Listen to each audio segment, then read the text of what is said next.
What do a chaotic clown, a potty-mouthed goo monster, and a ragtag team of prisoners who shop at Hot Topic have in common?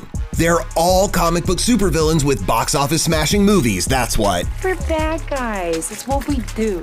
On this IMDb brief, we'll look at the recent success of the supervillain movie and what's next for the sinister subgenre. Back in 2008, audiences were captivated by Heath Ledger's portrayal of the clown prince of crime in The Dark Knight. Though this film was about Batman, the villain stole the show and left fans wanting more. Let's put a smile on that face. And in 2016, that's just what Warner Brothers tried to do by releasing Suicide Squad, a supervillain showcase featuring, you guessed it, the Joker.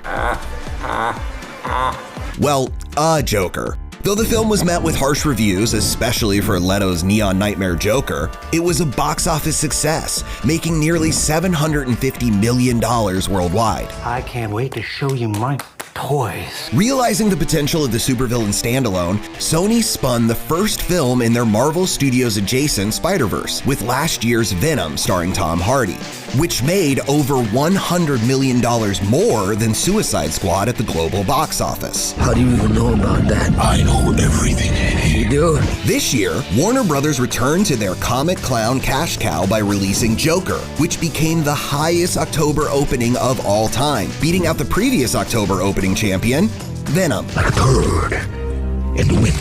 WB and Sony don't plan to hop off the supervillain train anytime soon, as both companies have several bad guy and gal focused films already in the works. I'm so fucking over clowns.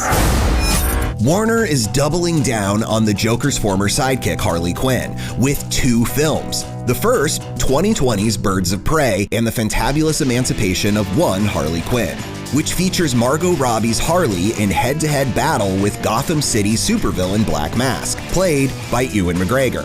And in 2021, Margot Robbie will return to the character for James Gunn's sequel, reboot? The Suicide Squad, which features a massive cast. I want to build a team of some very bad people who I think can do some good. The final DC supervillain film currently on the slate is Black Adam, which will star everyone's favorite muscle-bound monster man, Dwayne Johnson, in the title role.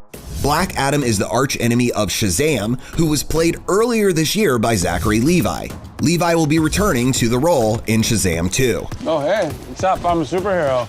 Next year, Sony will continue to expand their Spider-Verse with Morbius, starring Jared Leto. The film will follow Dr. Michael Morbius, who, after a botched experiment, requires human blood to survive, which sent him on a collision course with that webhead from Queens in the comics. You deserve that, you're a criminal. Bye, Mr. Criminal. And in October of 2020, Sony will attempt to repeat its box office success with a Venom sequel directed by Andy Serkis that will feature Woody Harrelson as the film's central villain, known as Carnage.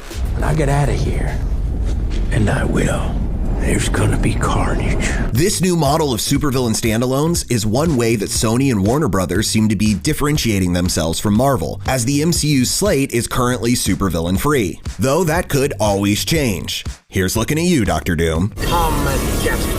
For more supervillain stories, stay glued to imdb.com/imdbrief.